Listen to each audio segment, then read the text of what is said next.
zilizotufikia mezani ni kuhusiana na Yanga dhidi ya Djibril Sila. Namzungumzia mchezaji wa kimataifa, winga wa kushoto na anayetumia pia mguu wa kushoto, anayekipiga katika klabu ya wanalambalamba Azam FC. Yako mengi ambayo yamezungumzwa kwa muda mrefu, lakini hatimaye tumeshazipata taarifa za ndani kabisa kuhusiana na klabu ya Yanga dhidi ya mchezaji Djibril Sila. Taarifa hizi zikoje? Sasa kaa ukijua ama ikufikie hii kwamba Yanga inapiga hesabu za kuwa na winga wa maana anayetumia mguu wa kushoto kwa msimu ujao na mwenye akili nyingi sana. Yanga imetua kwa mtu mmoja na mtunguaji wa ndani ya Azam FC. Namzungumzia Djibril Sila. Pale Azam, winga ambaye anawapasua kichwa Yanga.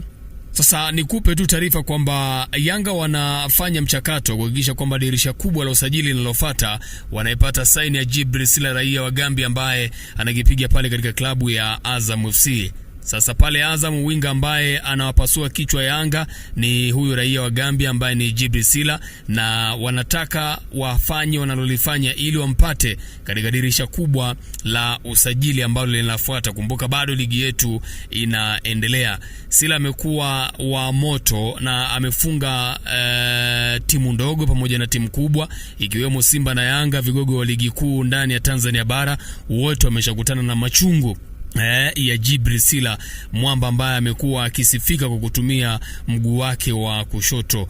Yanga inafanya ushawishi wa kimya kuhakikisha kwamba inapata saini ya Sila mwishoni mwa msimu huu, ikitaka dili hilo limalizike kwa haraka kabla ya ligi kuu kumalizika.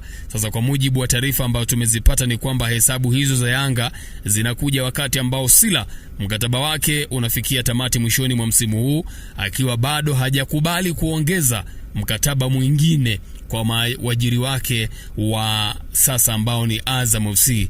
Na taarifa ambazo pia tumezipata kwa mujibu wa vyanzo mbalimbali zinaeleza kwamba Azam inapambana pia kumbakisha Djibril Sila ambaye mpaka sasa ndiye kinara wao wa ufungaji msimu huu wa 24-25 akiwa na mabao 7, nyuma yake akiwa ni mshambuliaji Nasoro Sadun ambaye ana mabao 6. Lakini kwa mujibu wa vyanzo mbalimbali na watu ambao wanamsimamia Djibril Sila, bado hawajakubali moja kwa moja kuongeza mkataba na uongozi wa Azam FC ili kumfanya Djibril Sila aweze kusalia. Na kwa mujibu wa taarifa pia ambazo tumejaribu kuzifuatilia, inaelezwa kwamba Djibril Sila mwenyewe anavutiwa sana na kwenda kucheza ndani ya klabu hiyo ya Yanga, huko Prince Mpumelelo Dube akihusishwa kama sehemu ya mchezaji ambaye anatumika kumshawishi Djibril Sila kuja kujiunga naye ndani ya viunga hivyo vya Jangwani. Yuko kiongozi mmoja wa Yanga ambaye jina lake amesema lisitajwe, na mnukuu kile ambacho nimezungumza naye, anasema ukiangalia kwa mawinga wanaotumia mguu wa kushoto, Sila ni mtu sahihi, lakini bado tunaendelea kumshawishi taratibu, na kama akikubali tutamchukua, alisema bosi huyo wa Yanga ambaye hakutaja jina lake lifahamike. Lakini pia aliendelea kwa kusema bahati nzuri ni kwamba Sila mkataba wake unamalizika mwishoni mwa msimu huu, lakini kikubwa zaidi ni kwamba ameonyesha anapenda kuitumikia klabu kubwa kama Yanga. Kwa hiyo taarifa zinaeleza kwamba Sila mwenyewe anavutiwa sana na klabu ya Yanga. Kutoka Machi 24, 2025 hadi siku ambayo mkataba wa Sila unamalizika ndani ya Azam ambayo itakuwa ni Julai mosi 2025, zimebaki siku 100.